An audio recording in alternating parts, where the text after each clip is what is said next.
আসসালামু আলাইকুম। আমি কিন্তু খুব ঝটপট করে আর খুব অল্প উপকরণে ভালো নুডলস বানাতে পারি। যেমন এই যেখানে আমি আলু নিয়ে নিছি। আমি মিডিয়াম সাইজের ২ টা আলু নিছি। আর ম্যাকারোনি এটা অপশনাল। ম্যাকারোনিটা দেওয়া হয়েছে জাস্ট একটু ডেকোরেশনের জন্য। আমি যেহেতু ঈদের জন্য বানাইছি, তাই আমি ম্যাকারোনিটা এড করছি। আপনাদের হাতের কাছে যদি ম্যাকারোনি না থাকে তাহলে আপনারা এটা পুরোপুরি স্কিপ করতে পারেন। এটা অপশনাল। তো আমার ম্যাকারোনিগুলো সিদ্ধ হয়ে গেছে। তো যখন দেখব ম্যাকারোনি সিদ্ধ হয়ে গেছে তখন আমি নুডলসগুলো দিয়ে দিব। তো নুডলসগুলো দেওয়ার পর খুব বেশি হলে ২ মিনিট। ২ মিনিট জাল দিয়ে উঠিয়ে নিব। যদি নুডলসটা বেশি সিদ্ধ হয়ে যায় তখন কিন্তু কেমন মাখা, মাখা হয়ে থাকে, দেখতে সুন্দর লাগে না। তো আমি উঠিয়ে ছেঁকে নিয়েছি, নিয়ে ঠান্ডা পানিতে ধুয়ে রেখে দিয়েছি যাতে ঝরঝরে থাকে।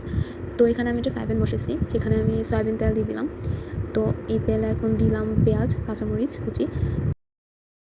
এখন দিয়ে দিলাম স্বাদ মতো লবণ। তো লবণটা দিয়ে পেঁয়াজ কাঁচামরিচগুলো যতক্ষণ একটু ব্রাউন কালার হবে ততক্ষণ আমি নাড়তে থাকবো।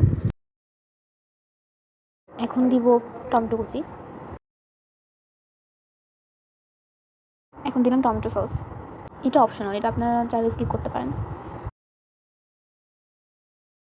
দিলাম পরিমাণ মতো হলুদের গুঁড়া। এরপর দিলাম মরিচের গুঁড়া। নুডলসের প্যাকেটে যে মশলাটা থাকে আমি এখানে নুডলস মশলাটা দিয়ে দিলাম। আমি অনেকগুলো নুডলসের প্যাকেট নিয়েছি আর প্রত্যেকটা প্যাকেটের সাথে নুডলসের মশলা থাকে। তো আমি এখানে ২টা প্যাকেট মশলা দিয়েছি। এরপর আমি হালকা একটু পানি দিয়ে মশলাটা মিক্স করে নিলাম। এরপর এটা একটু সাইড করে ফ্রাই প্যানে একটু সাইড করে ২টা ডিম দিয়ে দিছি। আপনারা চাইলে ডিমটা আলাদা করে অমলেট বানিয়ে দেন, হচ্ছে এখানে ভেঙে দিতে পারেন, কিন্তু আমি এখানে একসাথে করে ফেলছি। ডিমটা দেওয়ার পর কয়েক সেকেন্ডের মধ্যে নুডলসটা ঢেলে দিলাম।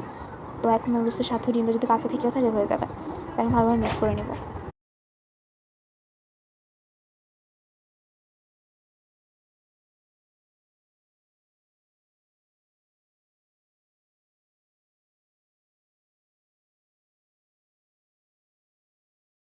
বাকি যে মশলাগুলো ছিল নুডলসের ওইগুলো আমি এখন উপর দিয়ে দিব।